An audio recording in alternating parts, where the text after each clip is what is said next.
সুপ্রভাত বন্ধুরা, নতুন একটা সকালে নতুন একটা ভিডিও নিয়ে চলে আসলাম। রত্নাত্রিভুবনের রত্ন আমি। আজকে সকাল সকাল ছাদ থেকে আমি আমার ব্লগটা শুরু করলাম। দেখো বন্ধুরা, ছাদে এসে গেছি। ছাদের ভিউটা একটু তোমাদের সাথে শেয়ার করছি। এখন তো সময়ের অভাবে একটু হাঁটতেই পারি না, তাই চলে আসলাম আজকে একটু ছাদে যে হাঁটবো। দেখো ফুলগুলো কত সুন্দর। এগুলো কিন্তু সব আমাদের ছাদের ফুল। ওপরের কাকু কাকি যত্ন নেয় এই ফুল। এখানে মোটামুটি সব বাড়িরই ছাদে ফুলের ছোটোখাটো বাগান আছে। আর এই দেখো একটা বেল গাছ। এই বেল গাছের যে কত ফল হয়, প্রচুর বেল খেয়েছি। দেখেছো পেকে গেছে বেলগুলো, প্রচুর বেল হয়, প্রচুর বেল হয়, ভর্তি ভর্তি। আমি একটু জুম করে করে দেখানোর চেষ্টা করছি। দেখো ওই দেখো, দেখেছো 3টে একসাথে বেল। আর এটা না প্রায় 4-4.5 কাঠার ওপরে একটা বিশাল গ্যারেজ। এদিকটা পুরো আমাদের ফাঁকাই থাকে। তবে এটা উত্তর দিক, জানো তো। তবে হাওয়া আসে, কিন্তু গরমকালেও হাওয়া আসে। যে শীতকালে যে শুধু হাওয়া আসবে তা না, গরমকালেও হাওয়া আসে। দক্ষিণ দিকের হাওয়াটা ধাক্কা খেয়ে উত্তর দিক থেকেই আসে ঘরে। আমাদের এই বাড়ির থেকেও বেল দেয়। দেখো এই বাড়ির ছাদটা দেখাচ্ছে, সামনের বাড়ি। এরা খুব যত্ন নেয়। ছাদের ওপর আবার ওপর আর একটা ছাদ করেছে। আর এই ডাব গাছটা এত ডাব হয়, এত ডাব হয় যে বলার মতো না। দেখা যায় আমার রান্নাঘরের থেকে, দেখা যায় এই ভিউটা। লম্বা ঘরের থেকে দেখা যায় না, দেয়ালে আটকে যায়, কিন্তু রান্নাঘরের থেকে দেখা যায়। চলো এবার একটু হেঁটে নিই। ফোনটাকে এখানে রাখি। হাঁটা তো মোটামুটি সপ্তাহে একবার করে, ওই শনিবারে যখন বড় ঠাকুরের মন্দিরে যাই তখনই হাঁটি। হেঁটে চলে আসলাম নিচে। নিচে এসে এবার দেখো ঘরটরগুলো সব পুছে নিচ্ছি। কর্তামশাই ঘুমানো আছে।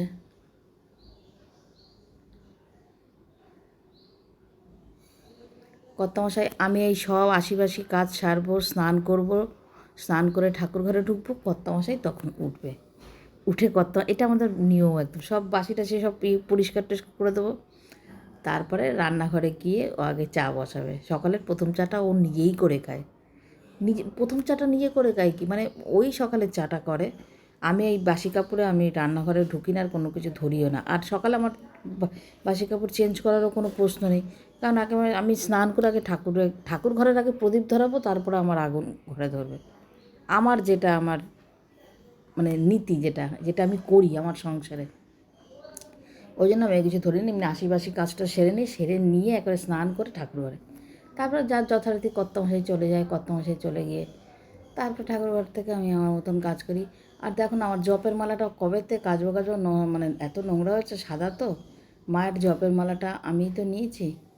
এখন এখন এই জপের মালাটা আজ রোদও উঠেছে ভালো, এটা একটু কেচে একটু রোদ্রে মেলে দিয়ে আসি। দাঁড়াও, অনেক নোংরা হয়েছে, অনেক নোংরা হয়েছে। একটু লিকুইড সোপ দিয়ে একটু কেচে হাতেই, কাঁচা বলতে ওই হাতেই একটু ঘষে দিচ্ছি, দিয়ে একটু রোদ্রে মেলে দিয়ে আসি। চলো, চলে আসলাম বারান্দায়। এবার এটাকে একটুখানি ঠিক করে কায়দা করে মেলতে হবে, যেমন তেমন করে মেললে হবে না। দেখতে দেখতে কিন্তু পুজো চলে আসছে, দুর্গা পুজো চলে আসছে। দুর্গা পুজোর আগে তো আমার মায়ের বাৎসরিক পুজো। প্রচুর কাজ, প্রচুর কাজ গো। একদম মানে মোটামুটি পুরো ঘর ধোয়ার মতন অবস্থা হয় আমার। তবে কাজটা এখন থেকেই শুরু করব না, কারণ পুজোর এখনও প্রায় 1 মাসেরও বেশি বাকি আছে। 1 মাস 10-15 দিনের মতন আছে বাকি। একটু পরের থেকে করবো কাজ, কেননা তার আগে আমার একটুখানি কাজ আছে, দেখি করতে পারিনি কি। কাঠের কাজ আছে কিছু করার। এস্টিমেট নিয়ে গেছে, মিস্ত্রি এসেছিলো, এস্টিমেট নিয়ে গেছে, মানে দিয়ে গেছে, দিয়ে গেছে। দেখি যদি ওটা করতে পারি, ওটা হওয়ার পর তারপর করবো। নাহলে ঘর তো অগোছালো থাকবো, আর কাঠের একটা গুঁড়ো থাকে তো, তখন করব। আজ ওয়েদার দেখেছো, বেশ রৌদ্রোজ্জ্বল দিন, বেশ। গুড মর্নিং, কোথায় সবাই? দেখো সব কাজ ছেড়ে এবার চলে আসলাম একটু চা খেতে। কত সকালে উঠি আর চা খেতে খেতে দেখো কত বেলা হয়। সেটাও আমার দোষই হয়, আমি পুজো পাঠ না সেরে টেরে চা খাই না গো। ঠাকুরকে না দিয়ে খাই না। দেখো এমনি ঠাকুর আলাদা, আমার মা সন্তোষী তো, মা সন্তোষীকে না দিয়ে আমি কিছু খাই না গো। চুলটা পুরো ভেজা, আর গরমে যে চুলটা খুলে রাখবো তারও উপায় নেই। ভাদ্র মাসের গরম না, চুলটা ক্লিপ দিয়ে দিচ্ছি, বড্ড বিরক্ত লাগে। আর এমন একটা হাইট ঘাড়ের ওপরে পড়ে, উঠেছি কখন, এখন চা খাচ্ছি। একটা সংসারের নিয়ম কানুন, ঘরের সব কিছু কিন্তু দাঁড়িয়ে থাকে এক ঘরের কর্তির ওপরে, তাই না? বিছানাটা একটু ঠিক করে নিই। কর্তামশাই ওঠে বালিশ টালিশগুলো সরায়, কিন্তু চাদরটা গোছায় না। সেই চাদরটা গুছিয়ে, মানে যেই চাদরটা আমরা গায়ে দিয়েছি চালালে না, একটা চাদর গায়ে দিতে লাগে, চাদর হোক একটা ব্ল্যাঙ্কেট হোক, তা ব্ল্যাঙ্কেটটার নামাই না, চাদরটাই গায়ে দিই। সেই চাদরটা একটু ভাঁজ করে বিছানাটা একটু টান টান করে নিই। ওই ঘরের বিছানাটাও না ঠিক করতে হবে, ওই ঘরের বিছানাটাও ঠিক করতে হবে। এই দেখো ব্যাগগুলো সব ছিল, ব্যাগগুলো সব আমি ঠিকঠাক করে রেখে দিই। অনেক ব্যাগ আছে। কর্তামশাই বলছে তোমার আর ব্যাগে হয় না। ব্যাগ লাগে গো, ঘুরিয়ে ফিরিয়ে ব্যাগ লাগে।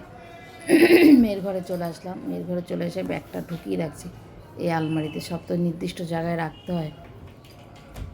এগুলো রেখে মেয়ের ঘরের চাদরটাও একটু টান টান করবো। মেয়ের ঘরের একটা বড় চাদর না এমনি পেতে রেখেছি, এই দেখো একদম নিচের থাকে চাদরটা আমি রেখে দিই। এত বড় ঘর বাড়ি হলে কী হয়েছে, তাও যেন আমাদের জন্য জায়গা আরও কম মনে হয়, যেন এত জিনিস বলার মতো না। এসির ইয়েটাও সরিয়ে রাখি জায়গা মতন। স্ট্যান্ডগুলো রয়েছে, স্ট্যান্ডগুলো কতটা যে জায়গা কভার করে, কিন্তু বিছানাটা পুরো ঢাকা দিয়ে রেখেছি। বালিশগুলো সব ভেতরে দিয়ে বিছানাটা ঢাকা দিয়ে রেখেছি। মেয়ে আসলে আমার সব চেঞ্জ করতে হয়, তাহলে শুধু শুধু চাদর পেতে আমার লাভ কী বলো? ভীষণ ধুলো হয়, ভীষণ ধুলো হয়। তারপর সামনে পুজো, আমার বুঝে শুনে করতে হবে। দেখো এখানে আমি ব্রেকফাস্টটা নিয়ে নিলাম। ব্রেকফাস্টটা থেকে কী নিলাম জানো? দাঁড়াও দেখাই। এই দেখো নিয়ে চলো, যাচ্ছি তোমার সঙ্গে শেয়ার করছি। দারুণ আজকে ইয়াম্মি ব্রেকফাস্ট করলাম গো, দারুণ। আজকে ব্রেকফাস্ট করলাম হচ্ছে, দেখো সংসারে বুঝে শুনে সব কিছু করতে হয় না। দেখো শশা আর এই ডাল আছে, কালকে মুগ ডাল করেছিলাম মাছের মাথা দিয়ে, সে মুগ ডাল এই ভাতটা দিয়ে অমলেটটা দিয়ে আজকে ব্রেকফাস্টটা। চলো খেয়ে নি।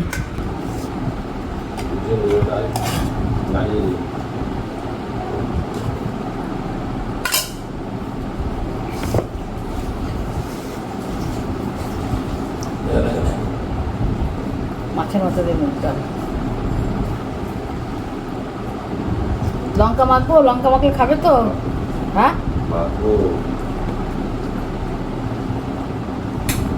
দাও, তোমার প্লেটটা দাও।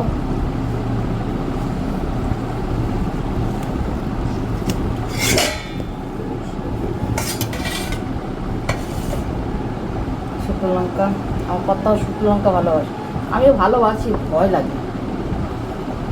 টাকাটা আমায় দিলে কেন? টাকাগুলো সব না না না না না, এতটা আমি খাবো আর না। আরে কি বদনাও, খাও শশাটা দাও। দারুণ ইয়াম্মি ব্রেকফাস্ট।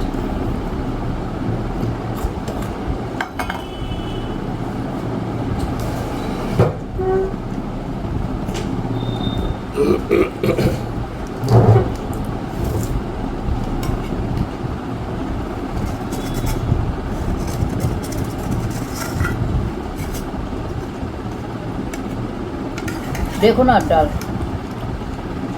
নিয়ে নাও।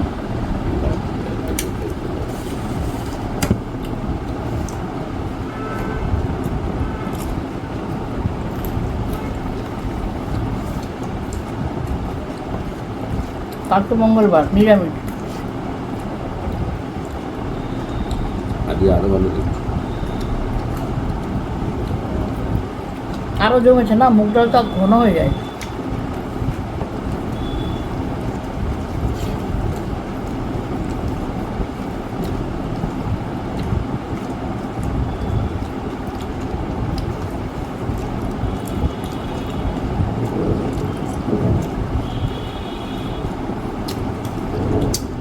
খেলো না লঙ্কা, ভালো আছে।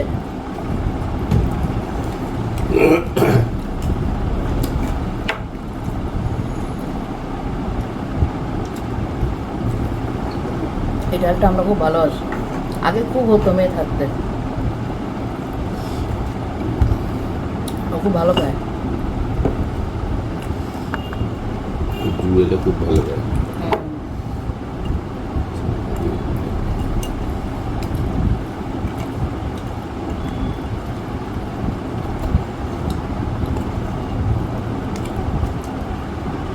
কিছু লাগে না এই ডালের সাথে, অমলেট শুধু শুধু খেয়ে নেবো। এরপরে তোমার নুন লাগলো? না হলে তুমি খাও, হুম, তুমি খাও, শুধু খেয়ে নেবো।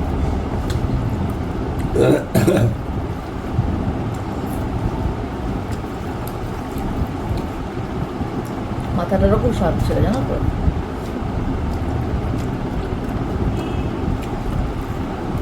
বড় মাছ দেখছি। পাকা মাথা ছিল।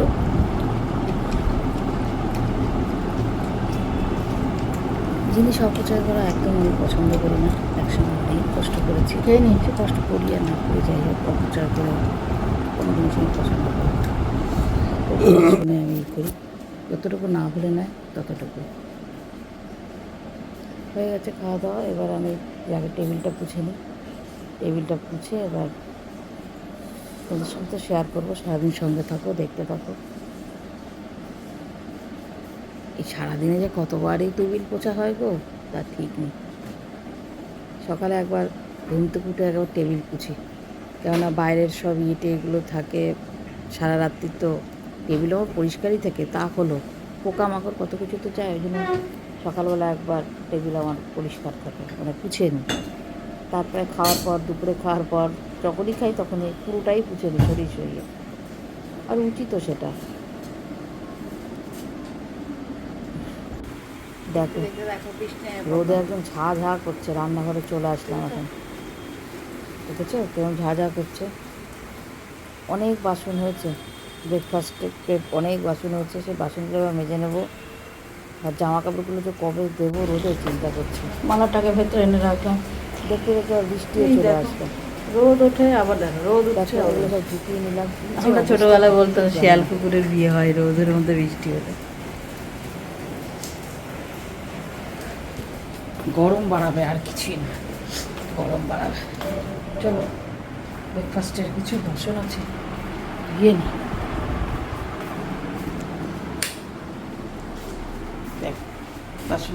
সংসারের মহিলারা যদি এই সংসারের পাশাপাশি কোনো কাজে যদি তারা নিযুক্ত থাকেন, সে অফিস হোক বা ঘরে বসে কাজও হোক, যাই হোক, ঘরে বসে কাজ হলে তা একটু কম হয়, কিন্তু বাইরের কাজ হলে তো আরোই হয়। হ্যাঁ, যদি সে আরও অনেক হেল্পিং হ্যান্ড রাখে তাহলে কিছুটা হয়তো ঠিক থাকে, কিন্তু তাও আসল হালটা কিন্তু নিজেরই ধরতে হয়, তাই না? নালে কিন্তু সংসারের অবস্থা পুরো টলমলো হয়ে যায়। আমি চেষ্টা করি সব দিক বুঝিয়ে রেখে করার জন্য, সেই কারণের জন্য নিজেরই কষ্ট হয় বেশি। আর এটা তো স্বাভাবিক, তাই না? একা মানুষ, দুটো মাত্র হাত, কত করা যায়, কত করা যায়। সারাদিনই দৌড়াচ্ছি। আমাকে দেখে তোমরা কেউ বুঝতে পারবে না, তোমরা ভাববে না আমি খুব শুয়ে বসে আয়েশ করে থাকি, কিন্তু না গো, আমার প্রচুর পরিশ্রম, প্রচুর পরিশ্রম। একদম যদি সারাদিন যদি ক্যামেরাটা কেউ যদি আমার ধরে তাহলে আমি তোমাদের সঙ্গে সেই কাজগুলো শেয়ার করতে পারি। আমি সংসারের দৈনন্দিন কাজ ছাড়াও এক্সট্রা কাজ আমার প্রচুর আছে। শুধু তাই না, দায়িত্ব, কর্তব্য, মানে সব কিছু সব আমারই করতে হয়, আমারই করতে হয়। সব জায়গার সব খোঁজ খবর বা নানান রকমের টুকিটাকি যা সমস্যা হয় সব আমারই করতে হয়, আমারই দেখতে হয়। তা সেই কারণে আমি একদম নাস্তানাবুদ হয়ে যাচ্ছি। তা এখন অনেকটাই আমি মানে করে নিয়েছি, অ্যাডজাস্ট করে নিয়েছি। তার একটু আস্তে আস্তে হয়ে যাবে, তবে কাজের মধ্যে থাকতে আমি ভালোবাসি গো। আমি ছোটোবেলার থেকেই পড়াশোনার পাশাপাশিও আমি কিছু না কিছু করতাম। ওই শুধু ওই করা আমি না, আমি একটু অন্য ধরনের, বুঝেছো? আমি পরিশ্রম করে পয়সা উপার্জন করার মানুষ। আমি যখন পড়াশোনা করতাম তার পাশাপাশি আমি টিউশনিও করতাম। বিয়ের আগের কথা বলছি, আমি কখনো বসে খাইনি গো। এখানেও সংসার করতে গেলে অনেক বুঝে শুনে, অনেক হিসেব করে, বুদ্ধি খাটিয়ে, যাতে অপচয়টা কম হয়, সব কিছু ভবিষ্যতে চিন্তাভাবনা সব কিছু তো আছেই। সব কিছু সাথে নিয়েই আমার সংসার, সব কিছু সাথে নিয়েই আমার ইউটিউব। তাই বন্ধুরা, তোমরা ভেবো না যে রংদিকে তো সবসময় দেখি লাইভে, সবসময় দেখি সোশ্যাল মিডিয়ায়, রংদি কাজ কখন করে? রংদি সব কাজ করে গো, রংদি সব কাজ করে, সে সময় মতন করে। এমন না যে সকালের খাওয়াটা খাচ্ছে বিকেলে, তাও কিন্তু না।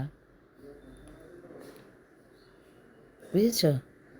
তা সেই কারণে অসুবিধা হয়, হয় না যে তা না। ওটা আমার বললাম না অ্যাডজাস্ট হয়ে গেছে। একটা মেয়ের যতই যা হোক না কেন সেটা তার ফেস করতেই হবে। আর করতে, করতে না সেটা তার সয়ে যায়, সেটা তার অভ্যাসে পরিণত হয়ে যায়। তাই না? তবে আমি এখনও বলছি আমার ভালো লাগে কাজ করতে। আমি নিজের কাজ নিজে করতে ভালোবাসি। যার জন্য আমি কোনো হেল্পিং হ্যান্ড নিইনি। হেল্পিং হ্যান্ডের কাজ আমার পছন্দ হয় না। কর্তামশাই আমার মেয়ে অনেক বলেছিল, না আমি রাখবো না। কেননা এই হেল্পিং হ্যান্ড যখন না আসবে 2-3 দিন কামাই করবে তখন হয় আরও অবস্থা খারাপ। আর আমি নিজের হাতে করছি, এটা আমার একটা অভ্যাস হয়ে গেছে। আমি সেভাবেই তৈরি, সেভাবেই আমি কাজ সেট করে নিই। যে এটা আমি এখন করবো, ওটা আমি তখন করবো। নিজের হাতে আমি ঠিক করে নেবো। আমি রান্না করতে, করতে রান্নার পাশেও আমি বাসন টাসনগুলো ধুয়ে নিতে পারবো, মেজে নিতে পারবো। আমার অন্যের ওপর তো নির্ভর হয়ে থাকতে হবে না। আর এই কখন আসবে, তার 5 বাড়ি কাজ করে আসবে, হাগা-মোতার জামা ছাড়বে না, কিছু না। ও আমার সংসারে চলবে না। আমার ঘরে ঠাকুর আছে, ওই সমস্ত আমি একদম পছন্দ করি না। আমার ঘরে অনেক আমি কিছু মেনে চলি।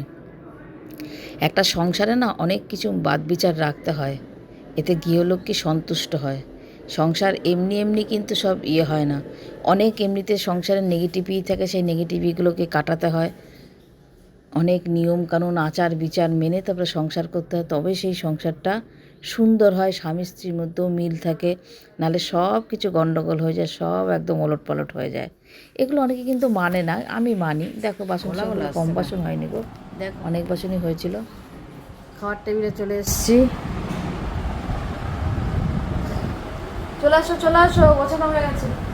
আজকে শুধু ইলিশ মাছ রান্না করেছি। আর তো সকালে মুগ ডালটা ছিল, তুলে ফেলেছি, কালকে নিরামিষ। বেশি পদ আমি এখন আর করবো না, করলে বাসিটাকে যতটা অ্যাভয়েড করা যায়। তাই ইলিশ মাছ, এটা রেসিপি ভিডিও করেছি, তোমরা দেখো। তারপরে আমি দেবো, দেরি আছে, এখনও অনেক ভিডিও আছে, তো দেবো। এই ইলিশ মাছ একটু অন্য ধরনের রেসিপি তোমার সঙ্গে শেয়ার করেছি, দেখো দেখে কেমন আছে, দারুণ ফিডব্যাকটা একটু। ইলিশ মাছের অনেক রেসিপি আছে, এটা একদম আলাদা, সম্পূর্ণ আমার রেসিপি।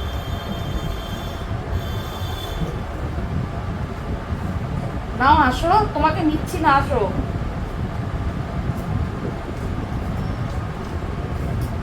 দারুণ হয়েছে, খুব সুন্দর হয়েছে।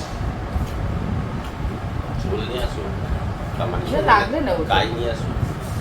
ঝোল তো করিনি, মাখা মাখাই করেছি। গাই নিয়ে আসো। তুমি আর খেয়ে দেখো, খুব ভালো হয়েছে গো রেসিপিটা। খেয়ে নি তাহলে, বর্তমাসার এখানে আমার